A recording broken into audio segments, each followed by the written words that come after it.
Tá, boa tarde, mais uma vez. Maximiliano Tucano, do Amazonas. Só para completar uma ideia aqui, não seria uma pergunta, mas pensar em consulta prévia, como a doutora Joana colocou, também requer uma resposta. E essa resposta, na verdade, ela tem que estar muito clara para que os povos indígenas possam dizer sim o que eles querem, né? Essa é uma preocupação, porque a minha região, onde eu moro, fica na faixa de fronteira, como muitos parentes moram também na faixa de fronteira de outros países. Eu fico na fronteira com a Colômbia e Venezuela, e é uma região bastante militarizada. Na década de 80, quando os militares chegaram na região, para implantar os quartéis, os pelotões de militares nas aldeias, chegaram com essa maneira de consultar, mas uma maneira de consultar chegar, pegar alguém que está na comunidade naquele momento, chega de helicóptero, conversa com alguém e chega para o seu comando superior, diz que já foi feita uma consulta e foi feito o consentimento. Será que é esse tipo de modelo que nós estamos querendo construir aqui? É uma pergunta isso aqui para nós todos, né? Se nós estamos construindo uma política para ser regulamentada. A outra, a construção de estrada na época, na década de 70, não conversou com ninguém se iria ter um impacto ambiental, né? Se iria prejudicar as comunidades indígenas. Não teve consulta. As leis estão escritas, mas quem constrói sabe aonde está colocando a pedra, está colocando o tijolo. Quem não constrói não sabe onde ficou mais frágil, não sabe onde ficou a armação mais concreta. Me faz lembrar o que a pessoa que me antecedeu aqui, da questão da reestruturação da FUNAI.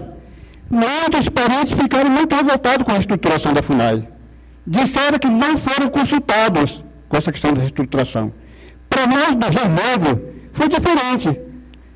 Porque o CNPI serviu de uma instância, de uma construção para a política de reestruturação. O problema é que esse tipo de consulta não chega nas pontas, lá na comunidade. Essa é a minha preocupação. De que forma nós, como lideranças indígenas, vamos acompanhar a consulta de diferentes ações que o governo quer implantar nas nossas regiões? Recentemente, na minha região, por exemplo, o governo do estado do Amazonas, através da sua Secretaria de Geodiversidade, convocou algumas pessoas bem isoladas, porque depende muito também da região, como somos vários povos no Brasil, e a minha região tem 23 povos, e a minha região entende que nós não podemos estar respondendo a uma região isoladamente sem que tenhamos aval das nossas comunidades para representá-los.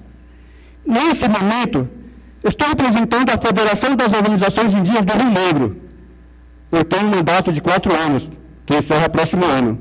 Eu só posso estar aqui falando em nome da Federação das Organizações Indígenas do Rio Negro enquanto estiver no meu mandato de 4 anos. Fora disso, eu sou apenas um cidadão tucano lá da minha aldeia.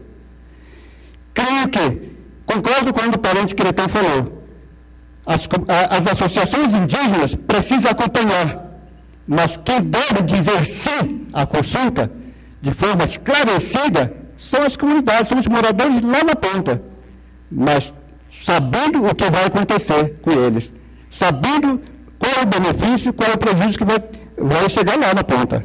Porque não adianta ter uma consulta se depois vai ter prejuízos. Às vezes as consultas são muito precipitadas, não esperam as respostas, né? Falei uma coisa aqui, simplesmente com algum cidadão que balançou a cabeça, porque muitas vezes nós indígenas, dependendo da situação, aliás, da escolaridade que nós encontramos, muitas vezes não entendemos bem o português, balançaram a cabeça sem entender muito bem. Aí alguém do governo que foi lá fazer esse papel de consultar a comunidade, disse que consultou e foi acordado assim. Isso é muito ruim. A minha preocupação também é a participação da FUNAI nesse momento. Por isso que hoje de manhã eu falei, quem está no governo tem que ser muito honesto com as comunidades indígenas. Tem que trabalhar de boa fé para que não prejudique as comunidades indígenas. Porque se der uma resposta errada, ele aqui vai estar bem com o governo, mas quem vai sair prejudicado são as comunidades indígenas. Portanto, nós precisamos ser muito bem esclarecidos, né, dentro dessa consulta. E uma coisa também é bem perigosa, quando a doutora Joana falou, a questão, faz parte da consulta, a questão do plebiscito. O plebiscito é uma arma muito perigosa. Você faz uma campanha, né, campanha muito bonita, dependendo do que você vai inventar, né, nunca mostra o lado negativo, muitas vezes ajuda, pega as pessoas mais próximas ou mais entendidas, né, oferece alguma coisa, esse parente vai ajudar a convencer a outro parente e acaba que no resultado vai dizer sim e quanto que vai prejudicá-los. Né. Portanto, nós, povos indígenas, temos que estar muito atentos na questão de consultas, dependendo do tipo de consulta que vai chegar nas nossas pontas, nas nossas comunidades. É apenas a minha preocupação.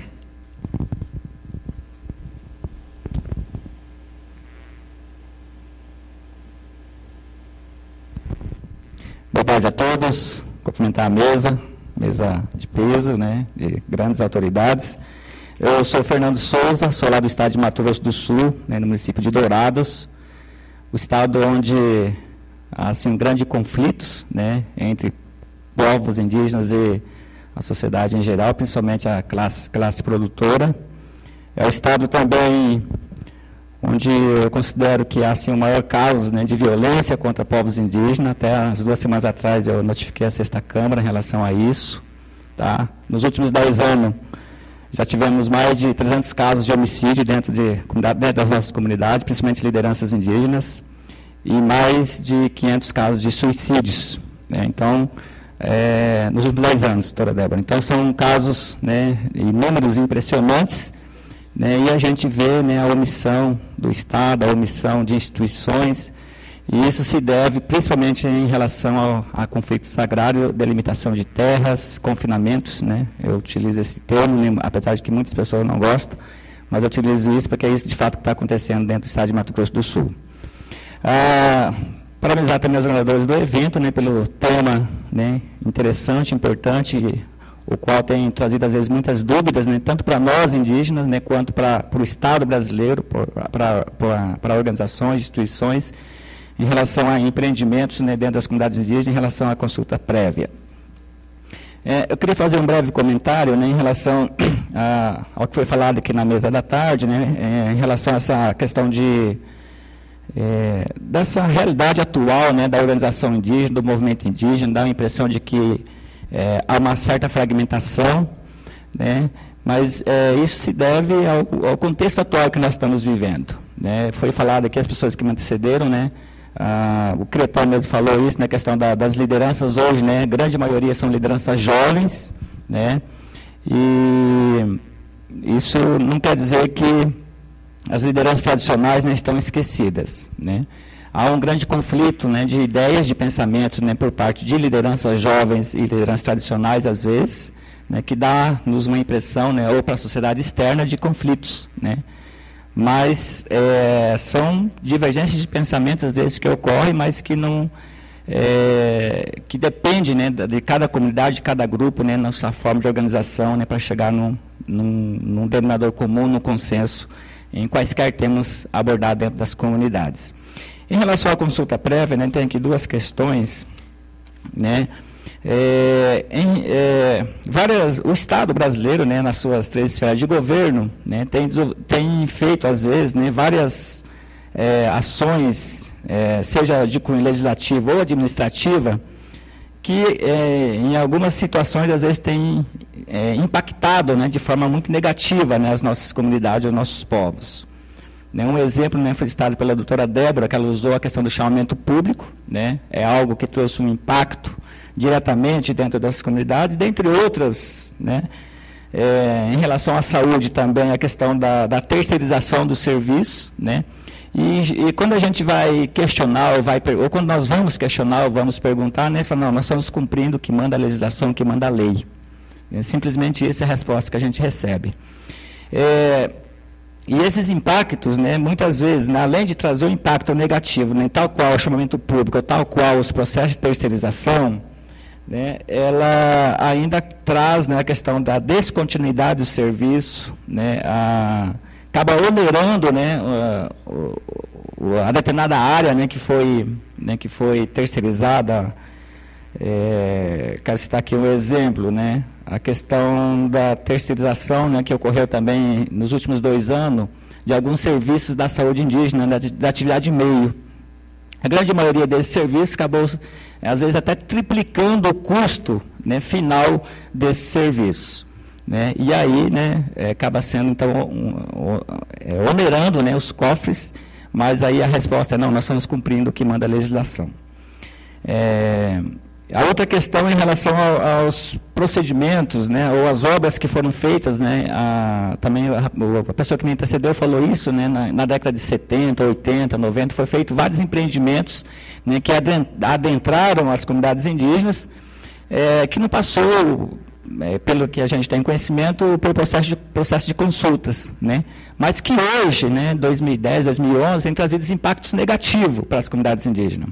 Né, tais empreendimentos, tais obras, né, tais como rodovias, hidrelétricas, redes de alta tensão dentro das aldeias, enfim. Pergunta, né, como proceder, né, diante de uma situação como essa? É possível, né, fazer uma compensação, uma ação, né, compensatória para as comunidades indígenas? A outra questão é em relação às contrapartidas, né, ou as formas de compensação que eu tenho acompanhado, né, em algumas situações, né, que são feitas, né, pelas instituições, pelos órgãos, pelo Estado brasileiro. A maioria dessas contrapartidas, dessa compensação, tem sido mais um cala-boca, na verdade, né, das comunidades ou das lideranças.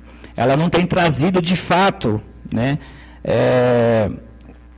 uma compensação, de fato, né, pelo empreendimento, pelas obras. Né. Como isso se deve, às vezes, porque muitas vezes a gente não tem como mensurar ali, naquele momento, os impactos de médio a longo prazo. A gente fica muito com o imediatismo do hoje, só do agora.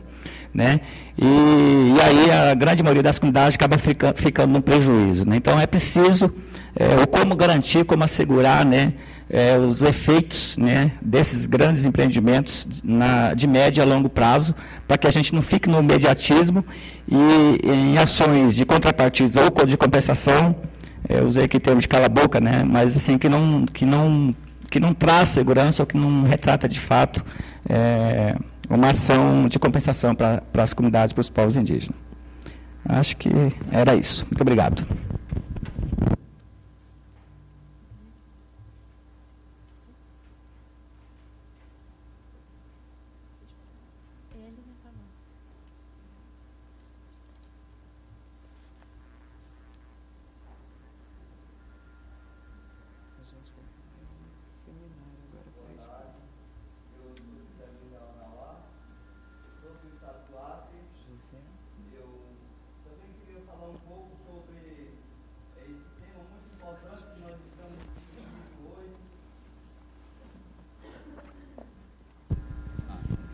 Boa tarde para todos.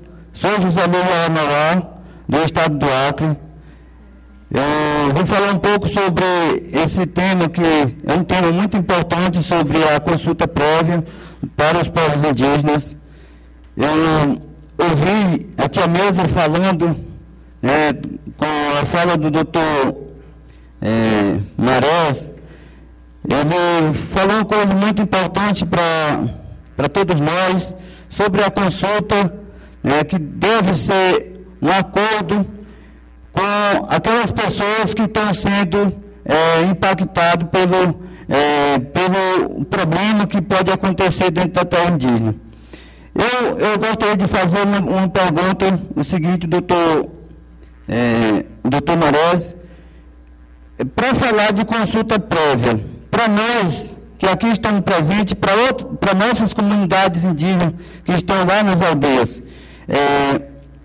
Como é que se deve fazer uma consulta prévia para aqueles índios isolados que estão lá na floresta, que não têm contato com ninguém. Lá no meu estado, nós temos 3 fronteiras que têm índios isolados. Eu sou do município de Feijó, eu sempre tenho viajado bastante no Alto Rio, e eu vejo que a necessidade desses isolados já estão aparecendo. E como que o governo vai fazer essa consulta prévia para esses povos? Outra coisa importante que eu queria fazer uma pergunta para a mesa. Para a doutora Joana. Ela falou que até no plano de gestão das terras indígenas tem que haver uma consulta. No nosso estado, quem foi representar os povos indígenas para uma consulta do programa de aceleração de crescimento do governo federal junto com o governo do estado foi uma vereadora. E nós, povos indígenas, não fomos consultados. Em todos os municípios foram convidados os vereadores e alguns representantes de sindicato rural. E nós, povos indígenas, não fomos. Por que isso acontece? Eu gostaria de fazer essa pergunta. Tá? Porque nós somos impactados pelo BR-364, no qual o governo já está já próximo de terminar a sua obra de asfaltamento da BR, e as nossas ações que foram colocadas no plano de gestão ainda não foi acontecido nem o curto prazo, que era para ser em um ano, não aconteceu ainda para nós. E a maioria dos documentos que está bem bonitinho no relatório está guardado e isso não está acontecendo. Outra coisa que eu gostaria de ressaltar aqui é que quando fosse fazer qualquer instância de governo, for fazer uma consulta prévia, quando for fazer, que nem sempre isso acontece, na maioria da fala dos colegas que eu estive observando, não se faz. Quando for fazer, consultar as comunidades indígenas dentro da aldeia, porque em algumas vezes tem representante indígena que é o amigo do governo, que está lá dentro, pode ser municipal ou estadual, ele pode negociar algo que não é bom para as comunidades indígenas, que está lá dentro da base. Então, eu gostaria de pedir que, quando fosse fazer a consulta, consultasse nós das comunidades indígenas, não um representante só para ir lá e representar, porque, como já foi nas falas de algumas pessoas aqui, tem pessoas que faz coisas boas para as comunidades, tem outras que usam a comunidade para servir um apoio para ele, né? Um apoio individual. As pessoas da comunidade servem como apoio para aquela pessoa se beneficiar só ele mesmo. Então, eu queria agradecer aqui ao seminário, muito obrigado. Estado do Amapá. Eu gostaria que nós, como já vimos muitas vezes ouvir falar sobre a consulta prévia e também já conhecemos um pouquinho sobre a OIT, que é a Organização Internacional do Trabalho, 169, que é muito importante para nosso direito e para a defesa do nosso direito. Então, eu gostaria de saber, por exemplo, se houver uma consulta, por exemplo, consulta do governo para construir barragem de estrada que podem afetar a terra indígena. Mas mesmo assim, quando o governo consultar eles, mas os indígenas não querem. Mas mesmo assim o governo quer construir. E manda essas empresas para construir e causando problema. E se houver a matança dos indígenas, quem vai defender esses grupos? Porque eles têm que defender. Porque ninguém vai defender ele. Por exemplo, nem como nossos parentes Caiapó diz, se o governo construir a barragem, nós vamos fazer guerra contra ele. Mas quem é culpado é do governo. Então, se houver esse conflito, quem vai defender? Quem vai ajudar? Quem vai julgar o governo? Obrigado. Era só isso. Muito obrigada por todas as perguntas, intervenções. Agora eu vou passar a mesa para a palavra, a palavra para a mesa. Qual de os palestrantes que gostaria de começar? Tudo bem, se a Simone começa? A Simone quer responder especificamente o portanto. E aí depois a gente volta à ordem original.